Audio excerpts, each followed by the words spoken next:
Bismillahirrahmanirrahim. Assalamualaikum warahmatullahi wabarakatuh. Terima kasih atas kesempatan yang telah diberikan kepada saya untuk mempresentasikan materi kita pada pertemuan kali ini. Adapun materi yang ingin saya bahas yaitu mengenai stereokimia. Nah, baik, langsung saja kita masuk pada slide pertama.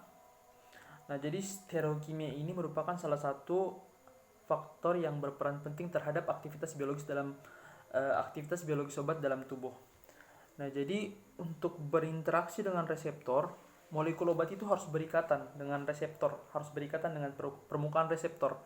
Jadi yang mempengaruhi itu salah satunya adalah faktor sterik. Nah, faktor sterik ini ditentukan oleh stereokimia. Nah, oleh karena itu agar berinteraksi dengan reseptor dan menimbulkan respon biologis bagi tubuh atau pasien, maka molekul obat itu harus mempunyai struktur dengan tingkat spesifikasi yang tinggi atau harus spesifik. Jadi kalau ingin agar obatnya itu memberikan respon biologis atau aktivitas biologis dalam tubuh, maka molekul obatnya itu harus spesifik, berikatan dengan reseptornya. Nah, lanjut. Di sini ada aspek stereokimia obat. Nah, yang pertama itu ada isosterisme. Nah,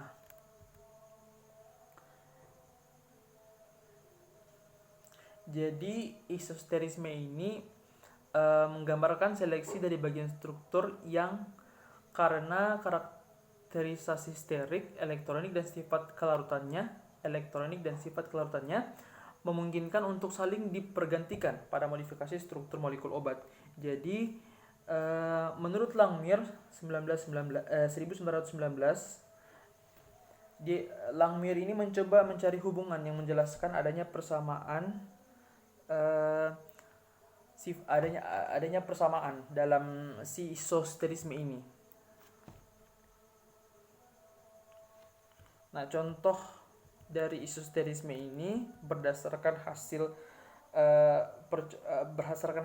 dari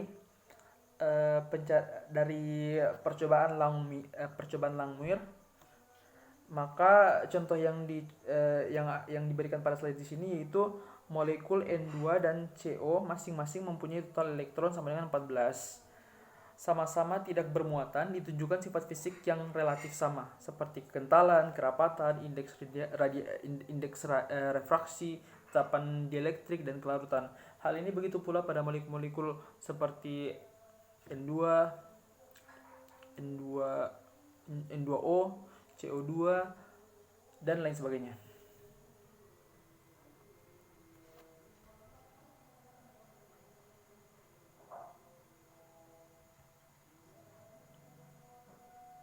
Nah, sebenarnya prinsip isosterisme ini sebenarnya untuk apa? Apa tujuannya?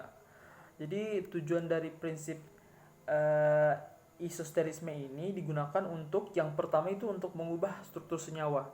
Nah, kenapa mengubah struktur senyawa? Jadi untuk mendapatkan senyawa dengan aktivitas biologi yang dikehendaki, maka diperlukan perubahan struktur senyawa. Kemudian yang kedua itu untuk mengembangkan analog dengan efek biologis yang selektif. Dan yang ketiga yaitu mengubah struktur senyawa sehingga bersifat antagonis terhadap normal metabolit atau anti metabolit. Selanjutnya masuk pada modifikasi isosterisme. Nah, di sini ada modifikasi isosterisme. Jadi sebenarnya pada modifikasi isosterisme sendiri itu tidak ada hukum yang secara pasti menetapkan dapat memperkirakan apakah akan terjadi peningkatan atau penurunan aktivitas biologis kalau misalnya dilaksanakan modifikasi. Nah, tidak ada satupun hukum atau persamaan yang menjelaskan bahwa apabila kita lakukan modifikasi akan meningkatkan atau bahkan menurunkan aktivitas biologis dari obat. Maka meskipun isosterisme masih layak, meskipun tidak ada hukum atau persamaan tersebut, maka tetapi prinsip isosterisme ini masih layak untuk digunakan dalam stereokimia. Contoh modifikasi dari isosterisme ini, yaitu bisa dilihat seperti pada slide contohnya. Di situ ada promazin,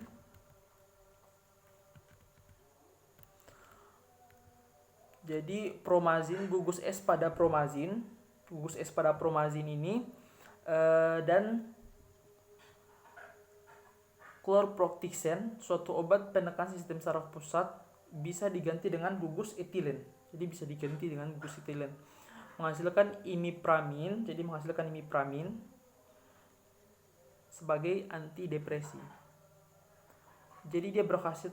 Jadi ini imipramin ini dia merangsang sistem saraf pusat dan digunakan sebagai antidepresi. Jadi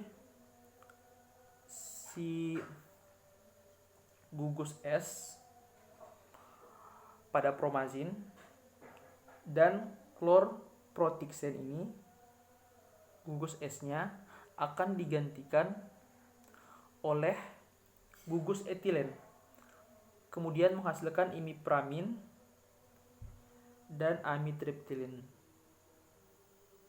Jadi kalau misalnya promazin menghasilkan imipramin, sedangkan chlorproxen menghasilkan amitriptyline. Nah, si imipramin dan amitriptyline ini biasanya digunakan untuk menekan sistem saraf pusat. Jadi untuk sebagai obat antidepresi. Kita lanjut saja pada slide berikutnya. Di sini masih ada lagi contoh untuk modifikasi isosterisme. Contohnya itu ada obat antidiabetes turunan sulfonamid, bisa dilihat pada contoh. Jadi di situ tolbutamid dan kloropamid itu mempunyai waktu paruh biologis seperti yang ada pada slide. Kemudian ada juga contoh di sini ada prokain dan prokainamid, contoh lainnya modifikasi isosterisme.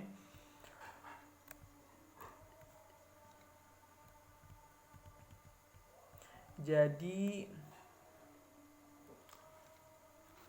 kita lanjut saja pada slide berikutnya.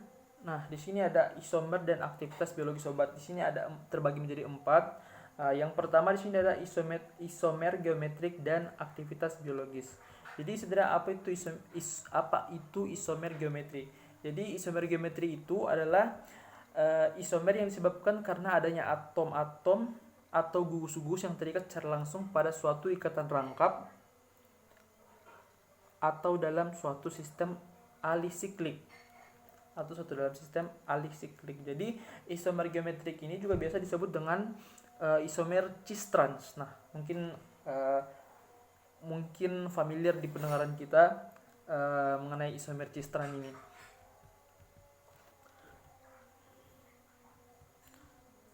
Nah, di situ bisa dilihat pada slide ada gambar.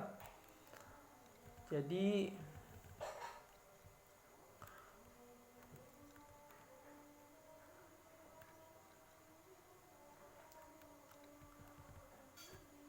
bagian yang sebelah sini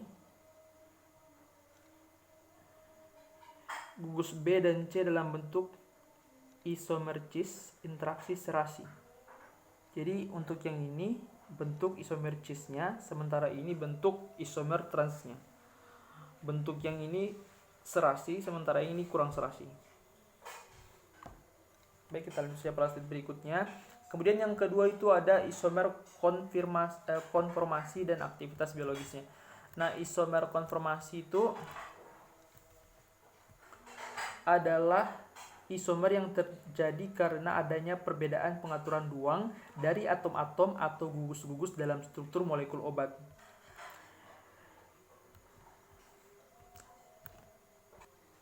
Jadi isomer konfirmasi ini lebih stabil dari struktur senyawa non-aromatik. Contohnya seperti apa? Contohnya yaitu seperti sikloheksan misalnya. Sikloheksan ini dapat membentuk 3 konformer sekaligus, yaitu bentuk apa saja? Bentuk kursi, perahu, dan bentuk melipat.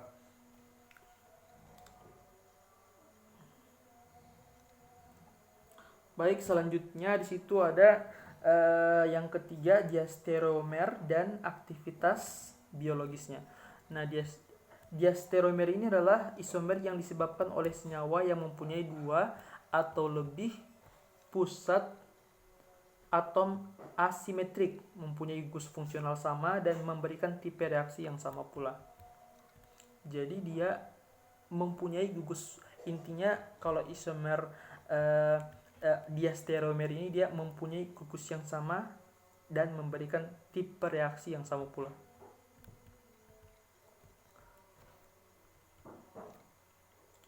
Nah, di situ bisa dilihat ada gambar. Itu gambar tersebut menunjukkan perbedaan reaksi, perbedaan interaksi dengan reseptor dari senyawa-senyawa diastereomer.